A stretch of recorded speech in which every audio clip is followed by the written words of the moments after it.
안녕하세요. 인숙의 3분 큐티입니다. 오늘 말씀은 시편 114편 1절에서 2절 말씀입니다.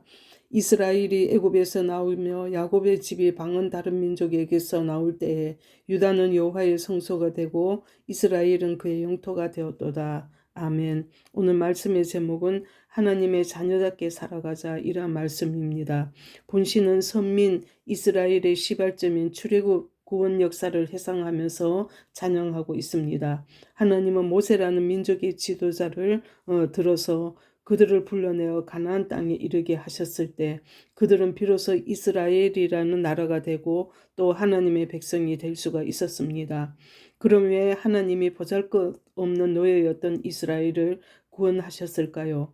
그것은 하나님이 아브라함을 부르셨고 또 그를 통해서 큰 민족을 이루실 것이라고 약속을 하셨던 것입니다. 이것은 바로 그들로 하여금 당신의 백성과 제사장 나라를 삼아서 당신의 자녀답게 살아가게 하기 위한 하나님의 뜻이었습니다. 그리고 이것이 하나님께서 예수 그리스도를 보내셔서 우리를 구원하신 이유이기도 합니다. 하나님은 우리 한 사람 한 사람을 세상이라는 애굽에서 불러내어 주셨습니다.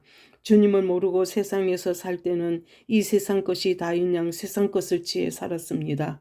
그러나 세상의 어느 것으로도 참 위로를 주지 못했고 만족을 주지 못했습니다.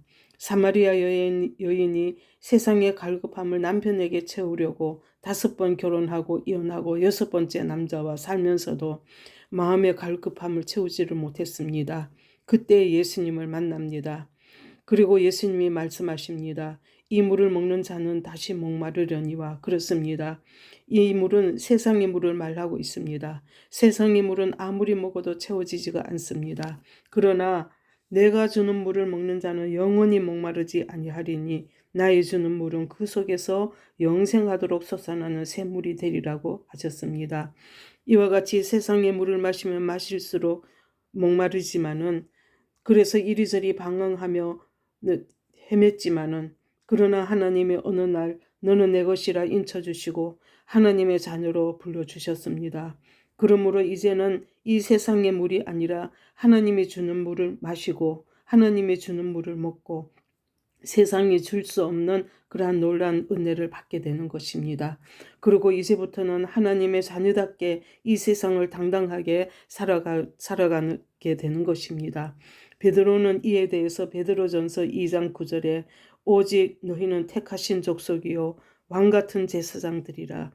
그리고 거룩한 하나님의 소유된 백성이니 이는 너희를 어두운 데서 불러내어 그의 귀한 빛에 들어가게 하신 자의 아름다운 덕을 선전하게 하려 하심이라. 이렇게 말씀하고 있습니다. 이 말은 주님이 우리를 택하시고 우리를 제사장으로 삼으시고 거룩한 나라의 시민으로 삼으셨습니다. 이것은 하나님의 특별한 백성으로 삼아주신 그러한 이유이기도 합니다. 이런 우리를 어두운 데서 불러내어 신기하고 영광스러운 빛 가운데 들어가게 하신 그분의 아름다운 덕을 선전하게 하려 하심이라고 말하고 있습니다.